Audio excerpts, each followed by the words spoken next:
For this section, we're going to focus on rewriting using a single trigonometric function. Now, what it means is, if you have paid attention to the section that we went over earlier, isolating trigonometric expressions, taking the square root of both sides, and factoring, you notice how we're just using one function, sine or cosine, and tangent. Tangent with being as a special case because we had to use quotient identity to tie into the unit circle. So it's going to be the same concept, trying to convert it into a single similar function to easy to work with. It's kind of hard to work with two functions at the same time that are not, you could say, related in a identity. For tangent, we could, because it was related with the quotient identity, converting into sine and cosine, and then tying it or connecting to the unit circle. With this example right here, cosine of x equal cosine square of x minus sine square of x is a bit difficult to work with, because not only have you look for a specific angle, but an angle that works with cosine and sine at the same time. So, with this being the case, we're going to use an identity to help convert that. In this example, it's all the same function. So, to review, we have cosine of x equal cosine square of x minus sine square of x. Since there's multiple cosine of x, is there a way to convert sine square of x into cosine? There is. We're not going to use the reciprocal because that's going to give us 1 over cosecant square of x. So the only thing that's left is the Pythagorean identity. So the Pythagorean identity, if you recall, it's sine square of x plus cosine square of x equal to 1. Now, if I want to get sine square of x to be by itself, I'm going to subtract cosine of x, cosine square of x,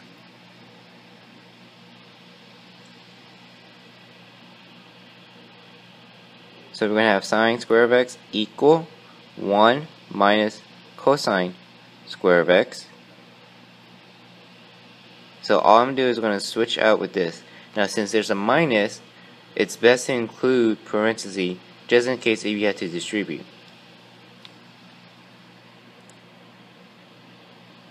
So cosine of x equal cosine square of x minus, now I'm going to switch out sine square of x with 1 minus cosine square of x with parentheses.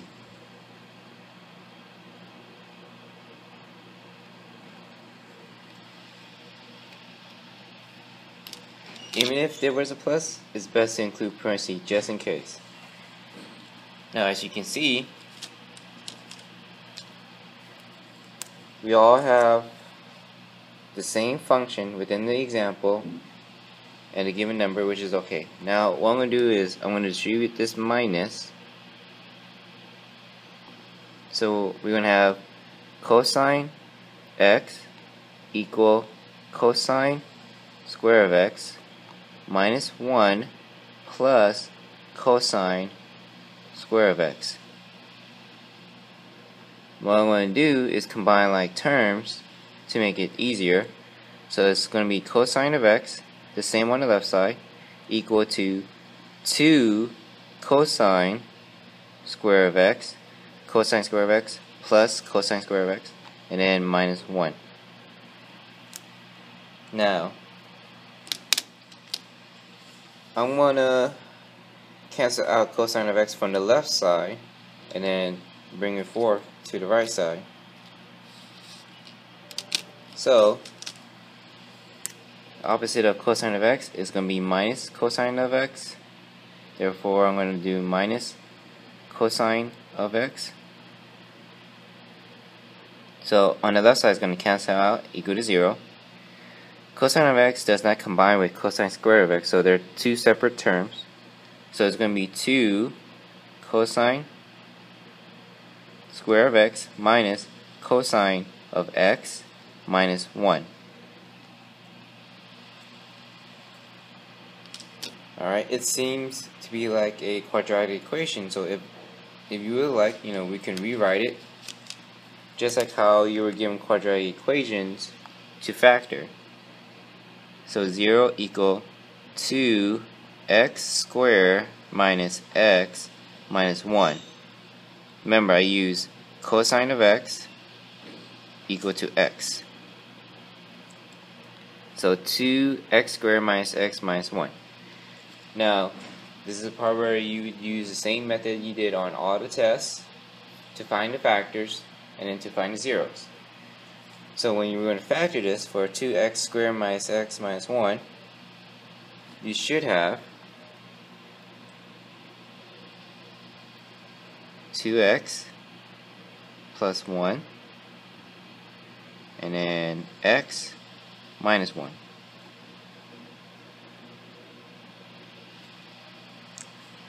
So that's what you should have after you finish factoring. Alright, I'm going to erase to make more room.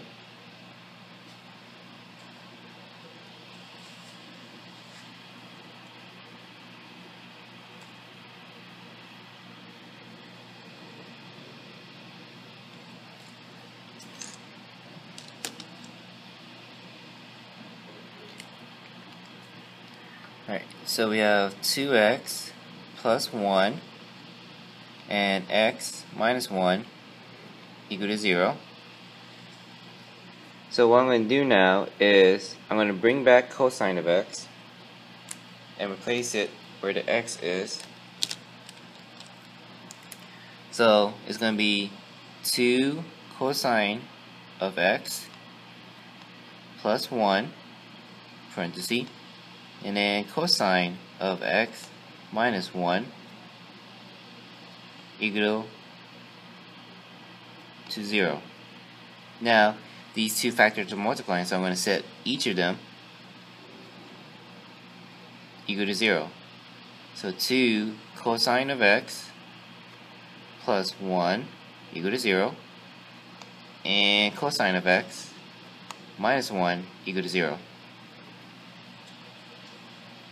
Alright, now I'm going to solve for cosine of x. So on the one on the left, 2 cosine of x plus 1 equal to 0. So first I'm going to subtract 1 on both sides. We're going to have 2 cosine of x equal to negative 1. And then I'm going to divide both sides by 2 to get cosine of x equal to negative 1/2. Now the one on the right, cosine of x plus minus 1 equal to 0. So I'm going to add 1 to both sides. So we're going to have cosine of x equal to 1. Alright, so let's take a look at cosine of x equal to negative 1/2. So cosine of x, that's basically the x values of the unit circle. So for the x value that are negative, that's going to be in quadrant 2 and quadrant 3. For cosine of x equals to negative 1/2 for degrees,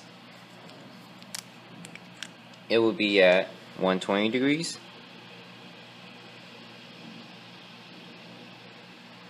and 240 degrees. The radians equivalence for 120 is 2 pi over 3. The radians equivalence for 240 is 4 pi over 3. Now, for cosine of x equal to 1, 1 being that number, so that means it's the angles of either 0 degrees, 90 degrees, 180 degrees, or 270 degrees. Now 0 being 360, same radian, same angle measure, or should I say same exact value. So for cosine of x equal to 1, the only one that is valid is at 0 degrees, and then radians equivalent for 0 degrees is just 0. So the final answer for this example, cosine of x equals cosine square of x minus sine square of x. In degrees, it is 120 degrees, 240 degrees, and 0 degrees. If it was in radians, then 2 pi over 3, 4 pi over 3, or 0. So that would be our final answer. So again, for review, we use the Pythagorean identity to convert into all same trig function, combine like terms, get them all on one side, convert into x to have a quadratic equation where you can factor easily. Once I finished factoring, I brought back cosine of x. Same process as before, solve for cosine of x. Cosine x equal negative 1/2, that's 120 degrees, 240 degrees. Cosine of x equal to 1, that's 0 degrees. The radians equivalence for 120 is 2 pi over 3. The radians equivalence for 240 is 4 pi over 3. And then the radians equivalence for 0 degrees is 0. In the second example, we have cosine square x plus 3 sine x equal to plus sine square x. As you first look at this example, you notice that we have two different trig functions. So in order to continue working and to able to factor, we have to have the same variables, therefore the same trig function. It applies to anything. For example, when you're trying to solve for one variable in a linear equation, you need to have the same variable. Like, you can't solve if it has an x and a y. Let me clarify. You can't solve if you have an unknown y and an unknown x at the same time. So same thing here. We won't be able to solve if we have an unknown sine of x and an unknown cosine of x. But when working with trig function, again, we can use the identities. So I notice how we have 2 sine x and sine square x. They're both sine, but this is cosine. So the majority is sine. So what we're going to do is try to convert everything using the identities into sine function. Cosine square x, can't use a reciprocal because that would give us secant. So the only thing left is the Pythagorean identity. And we would not be able to use even odd nor cofunction because it's not in that form. But cosine square x, we could apply the Pythagorean identity. So cosine square x, if you were to apply and get cosine square x by itself, it will be switched out with 1 minus sine square x in parentheses. And then I'm bringing down plus 3 sine x equal to 2 plus sine square x. Now, since there's nothing in the front, no coefficient, nothing for me to distribute in front of the parenthesis, I can drop it. So it's going to be 1 minus sine square x plus 3 sine x equal 2 plus sine square x. Alright. So, next, I'm going to try to have everything on the, let me see, before I actually try to simplify and get everything on one side, I notice that this is a positive sine square x and this is a negative. So if I want it to simply be positive, I'm going to cancel out with this negative. So, I'm going to cancel out with this negative or minus sine square x with plus sine square x plus sine square x. So I'm going to have 1 plus 3 sine x equals to 2 plus 2 sine square x. And then, so since I cancel out with the sine square x, I'm going to cancel out everything on the left side. So I'm going to subtract 1 here and subtract 1 here. So the 1's cancel out, then I'm left with 3 sine x equal to 2 minus 1 is 1 plus 2 sine square x. And then after that, again, I'm continuing to cancel out the left side, so that means I'm going to have to cancel out 3 sine x with negative 3 sine x.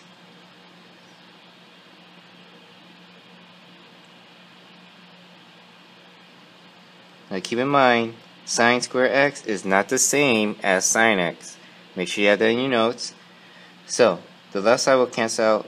It will be 0 equal to 1 plus 2 sine square x minus 3 sine x. And if I were to put it in order, it'd be 0 equal to 2 sine square x minus 3 sine x plus 1. Alright, now we got everything in sine, and everything's in order, and everything's on one side. So, it's 0 equal 2 sine square x minus 3 sine x plus 1. Now, since it's equal to 0, you can flip.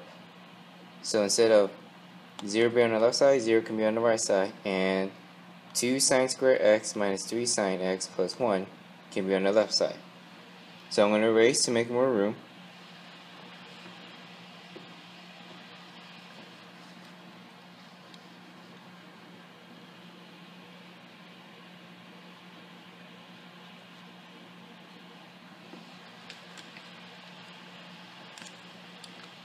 So as I stated, 0 will be on the right side, and then 2 sine square x minus 3 sine x plus 1 will be on the left side.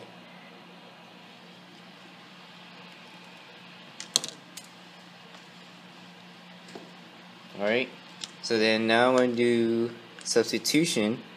Sine of x equal x. So since this is sine square x, this will be 2x squared minus sine x will be,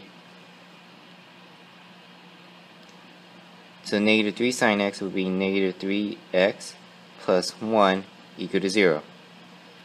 Now you do the same process as what you did factoring on my tests, factoring in class, factoring on the homework. So when you factor, you're going to have 2x plus 1, 2x minus 1, and then x minus 1. And to double check, you can always FOIL it to make sure it's correct.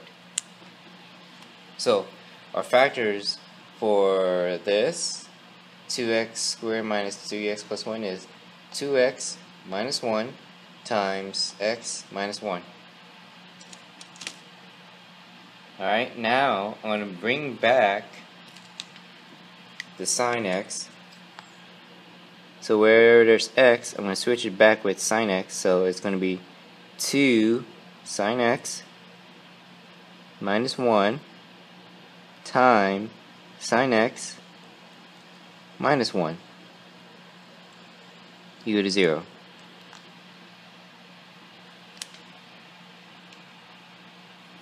Alright, now once we have that,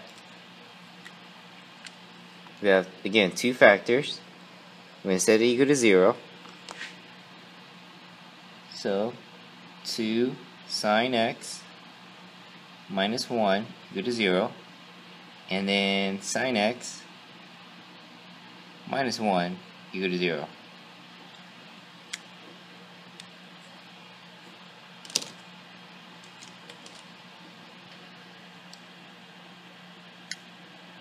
Alright, so on the left side, 2 sine x minus 1, I'm going to cancel out the 1.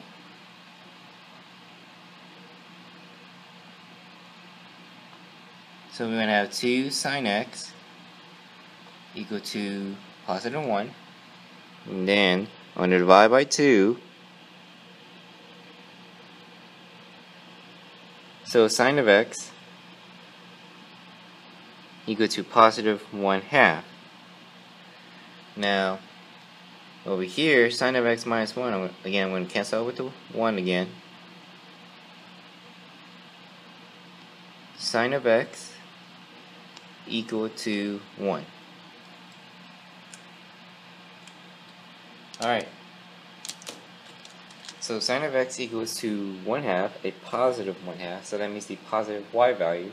So that exists in quadrant 1 and then quadrant 2. And then sine of x equal to 1, the y value is only between quadrant.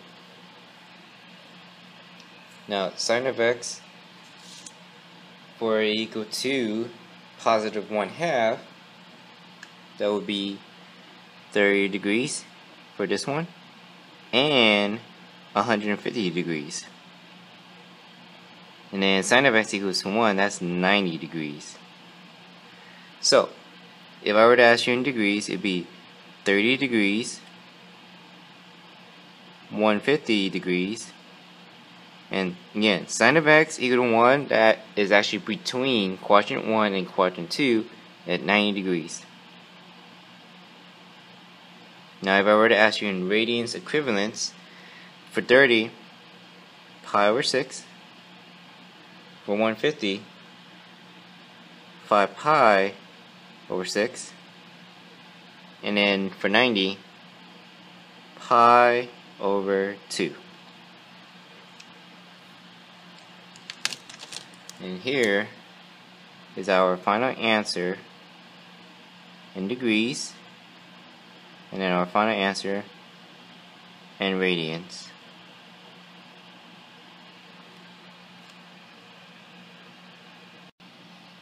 In our third example, we have 3 cosine of x plus 2 equals sine square x minus cosine square x. So we have two different trig functions. Now as I check, most is in cosine, so I'm going to change sine square of x into cosine x, or cosine square of x, using the Pythagorean identity. So as you work it out using the Pythagorean identity and then try to get cosine square x by itself, we're going to have 3 minus cosine of x plus 2 equal 1 minus cosine square of x in parentheses and then minus cosine square of x. So all I did was switch out sine square of x with 1 minus cosine square of x. Alright, now I'm trying to get everything on one side, but before I could do that, I'm going to have to get rid of these parentheses. There's nothing in the front for me to distribute, so I can drop the parenthesis.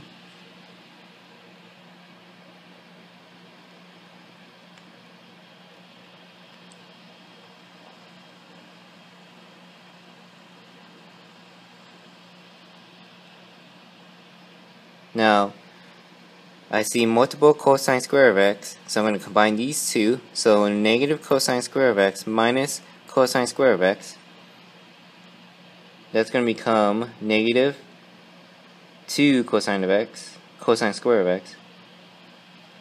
So on the right side it would be 1 minus 2 cosine square of x.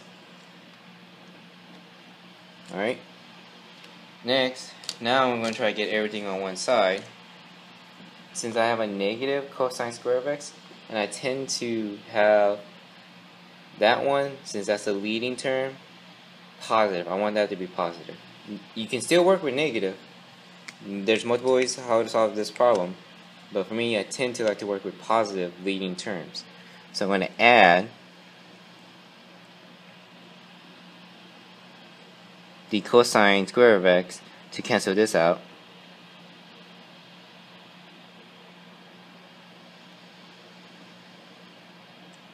So these will cancel out. Now these two cannot combine different terms. So it will be 3 cosine of x plus 2 cosine square of x equal to 1. And then I'm going to cancel out the 1 from the right by subtracting it. Now these two numbers can combine, so we're going to have 3 cosine of x. 2 minus 1 will be plus 1 plus 2 cosine square of x equal to 0. Next, I'm going to put it in order, starting with the leading term, the one with the highest exponent. So 2 cosine square of x, and then plus 3 cosine of x plus 1 equal to 0. And then we're going to factor just like how we done before, and then we need the whole process. And again, I'm not going to do the whole process. You should know how to do that already. When you factor, you're going to get, well, before I can do factor, I'm going to do substitution. So my mistake. So cosine of x equal to x. So anything that has cosine, I'm going to switch out with x.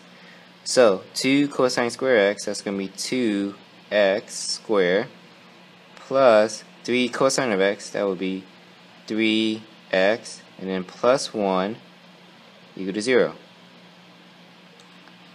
So I'm going to bring it over here.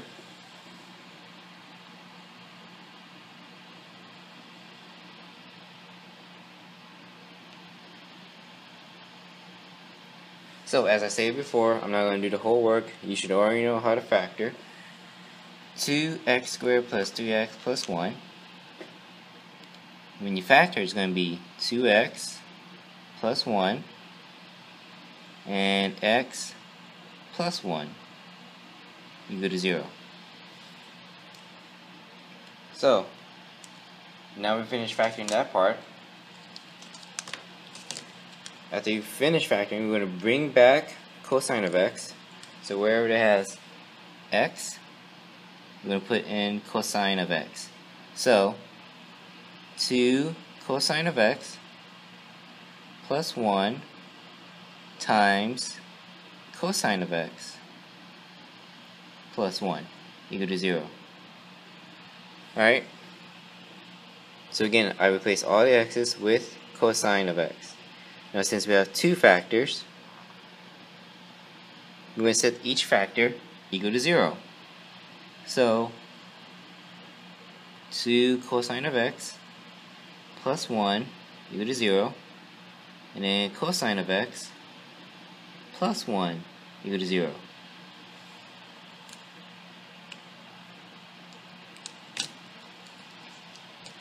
Alright, so for the one on the left, I'm going to subtract 1 on both sides.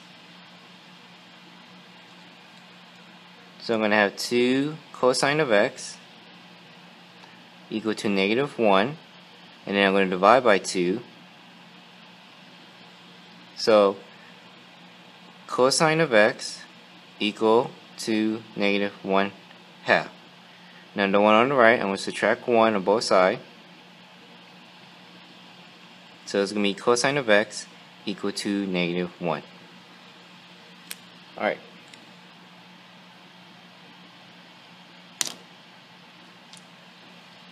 Now for cosine of x equal to negative 1/2, that's the x value. So the x value that are negative, that exists in quadrant 2 and quadrant 3. So for my degrees, for cosine of negative 1/2, that will be 120 degrees. I'm going to write it right here.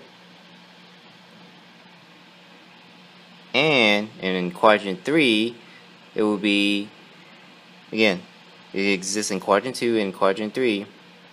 For quadrant 3 it will be 240 degrees.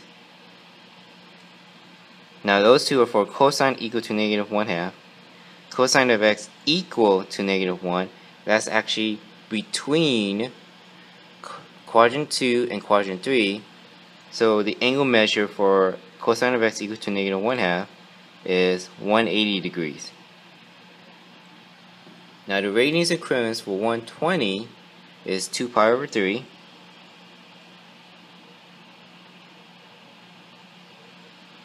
So the radians equivalent for 240 is 4 pi over 3.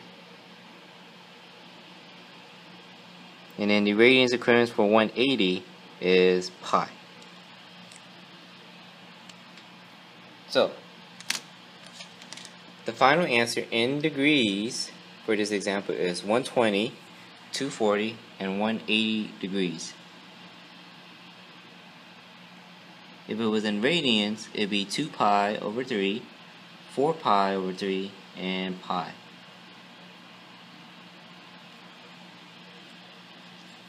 So those are your final answer. In this example, the last one, we have 3 answers. Possibly 2 answers, 3 answers, 4 answers, or maybe more, depending on what example you have.